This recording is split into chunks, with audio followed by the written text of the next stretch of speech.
Okay, right.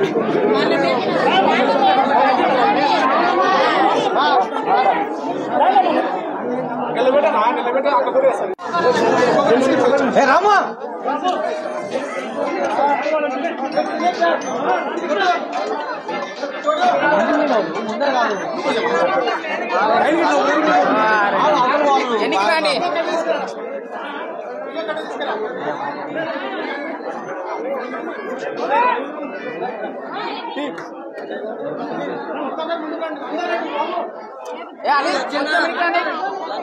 Photo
ఈరోజు పూర్ణచంద్ర వాళ్ళ కుటుంబ సభ్యులు వాళ్ళ బంధుమిత్రులు అందరు కూడా మహిళలు అందరు కూడా దాదాపుగా 500 మంది ఈరోజు వైఎస్ఆర్ కాంగ్రెస్ పార్టీలో చేరడానికి ముందరికి వచ్చినందుకు వాళ్ళందరికీ నేను పార్టీ తరఫున సాదర స్వాగతం తెలియజేస్తా ఉన్నాను.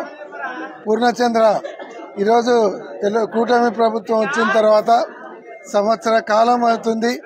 ప్రజలకు జరుగుతున్నటువంటి అన్యాయం అయితేనేమి, ఇచ్చిన హామీలను తుంగలో తొక్కి పేద ప్రజలకు రావాల్సినటువంటి తల్లికి వందనం కానీ, లేదంటే నిరుద్యోగులకు రావాల్సినటువంటి నిరుద్యోగ భృతి కానీ, 18 సంవత్సరాలు దాటినటువంటి మహిళలకు 18,000 చొప్పున ఇస్తానన్నది కానీ, ఇటువంటి అన్ని మహిళలకు ఉచిత బస్సు ప్రయాణం కానీ, రైతులకు మోసం చేయడం, ఇట్లాంటివన్నీ చూసి జగన్మోహన్ రెడ్డి గారి ప్రభుత్వంలో చేసినటువంటి సంక్షేమ కార్యక్రమాలకు ఆకర్షితులై మళ్ళీ జగన్మోహన్ రెడ్డి గారిని అధికారంలోకి తీసుకొని రావాలి అని చెప్పి ఈరోజు దాదాపుగా వాళ్ళందరూ కలిసి 500 మంది మహిళలు, వాళ్ళ బంధుమిత్రులు, వాళ్ళ స్నేహితులు, వాళ్ళ కుటుంబ సభ్యులు అందరూ కలిసి దాదాపుగా పూర్ణచంద్ర ఆధ్వర్యంలో ఈరోజు పార్టీలోకి వచ్చినందుకు చాలా సంతోషంగా ఉంది.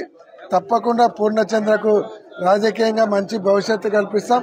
పార్టీలో సముచిత స్థానం కల్పించి రాజకీయంగా ముందరికి తీసుకొని రావడమే కాకుండా ఈరోజు పార్టీలో చేరినటువంటి సోదరులకు, సోదరీమణులకు అందరినీ కూడా మా కుటుంబ సభ్యుల్లాగా చూసుకోవడం జరుగుతుంది. ఈరోజు కర్నూలులో వైఎస్ఆర్ కాంగ్రెస్ పార్టీలో చేరినారంటే అది ఎస్వి కుటుంబ సభ్యుల్లో చేరినట్టే అవుతుంది. ఈరోజు నుంచి వీళ్ళందరూ కూడా మా కుటుంబ సభ్యులతో సమానం. కాబట్టి వాళ్ళందరికీ ఎటువంటి సమస్య వచ్చినా, ఎటువంటి ఇబ్బంది వచ్చినా మా కుటుంబ సభ్యులకు సమస్య వస్తే ఎట్లా రియాక్ట్ అవుతామో అట్లనే చూసుకుంటాం. తప్పకుండా వాళ్ళకి అన్ని రకాలుగా అండదండలు ఉంటాం. రాజకీయంగా మంచి భవిష్యత్తు కల్పిస్తాం. జగన్మోహన్ రెడ్డి ఆధ్వర్యంలో మళ్ళీ రేపు రాబోయే ఎలక్షన్లలో కొండారెడ్డి బ్రిడ్జి మీద జెండా ఎగరేస్తాం. అన్న యశమోహన్ రెడ్డి అన్న అక్కగారు కానీ చాలా అభిమానం. వాళ్ళ మీద ఉన్న గౌరవం నాకు చాలా ఎక్కువ. వాళ్ళు ప్రతి పేదవాళ్ళు ఎక్కడ కానీ ఏ చిన్న కార్యక్రమం ఉన్నా అన్న కానీ అక్క కానీ ప్రతి చోట ప్రతి ఒక్కరిని ప్రతి సందులో కానీ ఎవరికైనా కానీ అన్న చేసే సేవా కార్యక్రమాలే నన్ను ఈ రోజు అన్న కాడికి రానియడం నాకు చాలా ఆనందంగా ఉంది. అన్న పార్టీలో చేరి అన్న చేసే సేవా కార్యక్రమంలో నేను కూడా అన్నతో పాటు ఉండి అందరితో ఇలాగనే అన్న అక్క ఆధ్వర్యంలో నేను మంచిగా ఉంటా. పార్టీకి కృషి చేస్తా. వైఎస్ఆర్ పార్టీకి కృషి. నా పేరు పూర్ణచంద్రుడు. ఎవరైనా అధికార పక్షంలో చేశారు ప్రతిపక్షం నుంచి, కానీ ఈరోజు ప్రతిపక్షం నుంచి ప్రతిపక్ష పార్టీలో చేరడం అనేది అయితే మనము మన కర్నూలు టౌన్లో చూస్తూ ఉన్నాము. ఎందుకంటే కూటమి ప్రభుత్వము అన్ని విధాలుగా సూపర్ 6 పథకాలని చెప్పి ప్రజలను మభ్యపెట్టి మోసం చేసినందుకు విసుగు చెంది ఈరోజు మహిళలైతేనేమి, యువకులైతేనేమి పూర్ణచంద్ర ఆధ్వర్యంలో పెద్ద ఎత్తున ఈరోజు మన వైఎస్ఆర్ పార్టీలో చేరడం జరిగింది. ఇదే మరి చంద్రబాబు నాయుడు ఏ రకంగా ప్రజలందరినీ మభ్యపెట్టాడు, మోసం చేస్తాడు అనడానికి ఇదే నిదర్శనం. ఈరోజు ఇది ఒక మచ్చుతురక. ఇంకా రేపటి నుంచి కూడా ఇంకా భారీ ఎత్తున కూటమి నుంచి ప్రతిపక్షమైన వైఎస్ఆర్ పార్టీలోకి జగనన్న కోసం అందరూ కలిసికట్టుగా నిలబడి చేయాలని చెప్పి ప్రతి ఒక్కరు కూడా ఆరాటపడుతున్నారు. ప్రతి ఒక్కరు కూడా మళ్ళీ పార్టీలోకి వచ్చి పార్టీ అభివృద్ధి కోసము జగనన్నను మళ్ళీ సీఎం చేసుకోవడం కోసం అని చెప్పి ప్రతి ఒక్కరు కూడా మేమందరం ముందుంటామని చెప్పి అందరూ వస్తూ ఉన్నారు. చాలా అన్ని విధాలుగా సహకరించి అన్న నాకు చెప్పడం అన్న శ్రమన్న నాకు చెప్పి అన్ని దాంట్లో అన్న మంచి నిర్ణయం తీసుకున్నావు. మామూలుగా ఎక్కడ ఏ పార్టీలో పోయినా పలకరించేటోళ్ళు లేరు. ఆడ ఉండేటోళ్ళే ఎప్పుడెప్పుడు జారుకుందామని చూస్తున్నారు.